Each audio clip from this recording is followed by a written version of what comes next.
Digital India हे शब्द आपण गेल्या काही वर्षांमध्ये हजार वेळा तरी कमीत कमी ऐकले असतील. इंटरनेटचा विस्तार, स्वस्त डेटा पॅक आणि घराघरात पोहोचलेला स्मार्टफोन यामुळे भारताने मोठी प्रगती केली आहे, यात काहीच शंका नाही. परंतु याच डिजिटल दुनियेत असं काहीतरी घडतंय जे लोकशाहीसाठी धोक्याची घंटा ठरू शकतं. गेल्या वर्षभरात केंद्र सरकारने सोशल मीडिया प्लॅटफॉर्म्सवरील 1 लाखांपेक्षा जास्त पोस्ट हटवल्या आहेत किंवा ब्लॉक केल्या आहेत. धक्कादायक बाब म्हणजे यामध्ये अशा अनेक पोस्टचा समावेश आहे ज्या सरकारला प्रश्न विचारत होत्या किंवा सरकारच्या धोरणांवर टीका करत होत्या. यात अशाही पोस्ट्स आहेत ज्यातून प्रधानमंत्री नरेंद्र मोदी यांच्यावर व्यंगात्मक टीका केली होती. एका बाजूला आपण जगातील सर्वात मोठी लोकशाही असल्याचा अभिमान बाळगतो, तर दुसरीकडे डिजिटल प्लॅटफॉर्मवर व्यक्त होणाऱ्या सामान्य लोकांचा आवाज दाबला जातोय. ही केंद्र सरकारची नवी हिपोक्रेसी आहे का? आज आपण याच विषयावर सविस्तरपणे बोलणार आहोत.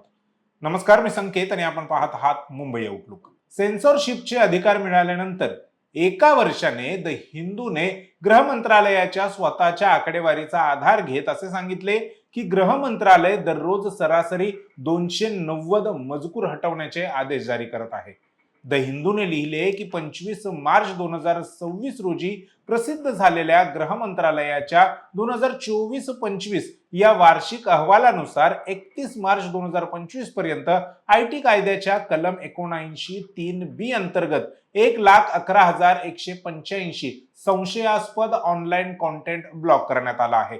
कलम 79(1) याचा उद्देश ऑनलाईन पोर्टल्स तसेच सोशल मीडिया माध्यमांना युजर्स पोस्ट केलेल्या मजकुरासाठी कायदेशीर दायित्वापासून संरक्षण अर्थात प्रोटेक्शन फ्रॉम लीगल लायबिलिटी देणे हा आहे.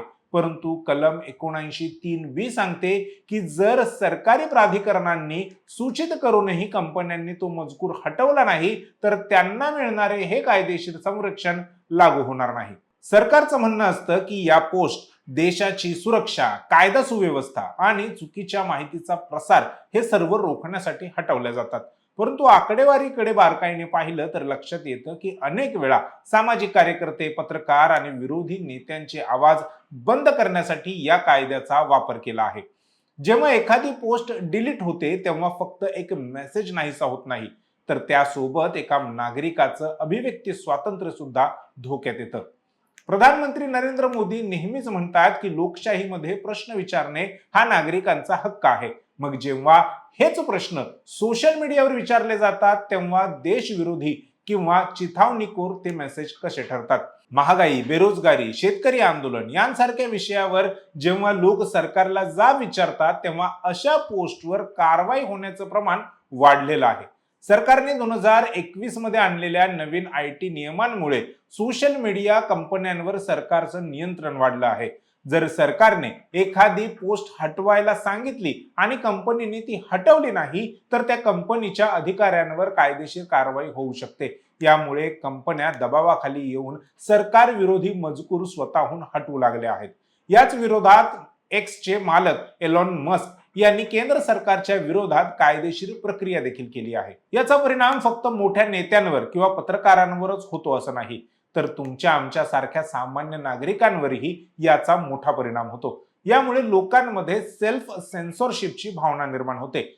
याचा अर्थ असा की हे मी जर लिहिलं तर माझ्यावर पोलीस कारवाई होईल का या भीतीने लोक व्यक्त होणंच सोडून देतात.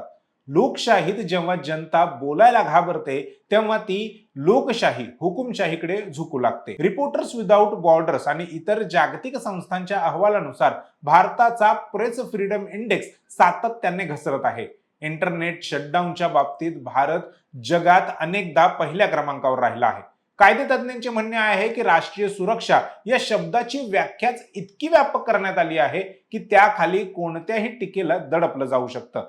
संविधानाने आपल्याला कलम 19 अंतर्गत बोलण्याचं स्वातंत्र्य दिलं आहे, परंतु डिजिटल युगात हे स्वातंत्र्य सरकारांच्या मर्जीवर अवलंबून राहतंय का हा प्रश्न आता विचारला जात आहे. याच महिन्यात VDEMच्या डेमोक्रेसी इंडेक्स रिपोर्ट 2026 मध्ये भारत गेल्या वर्षाच्या तुलनेत 5 अंकांनी घसरून 105व्या क्रमांकावर जाऊन पोहोचला आहे.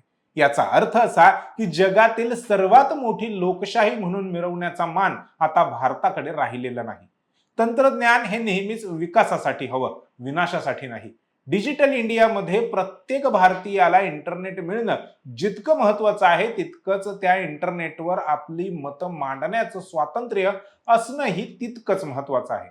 सरकारवर टीका करणं म्हणजे देशावर टीका करणं नव्हे. उलट एक सुजाण नागरिक म्हणून सरकारला चुका दाखवून देणं हे आपलं प्रथम कर्तव्यच आहे. जर हा आपला आवाज असाच दाबला गेला तर येणाऱ्या पिढीला आपण कोणती लोकशाही देऊन जाणार आहोत याचा विचार आता करावा लागेल.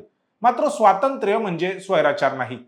तुम्ही सरकारच्या चुकीच्या धोरणांवर, कामांवर जरूर टीका केली पाहिजे, परंतु ते करत असताना त्याची भाषा, त्याचे शब्द हे संवैधानिक असायला हवेत. केवळ विरोधाला विरोध न करता विरोधाचंही एक मेरिट असावं, तरच आपण आपला विचार सरकार व सर्वसामान्य जनतेपर्यंत पोहोचवू शकतो.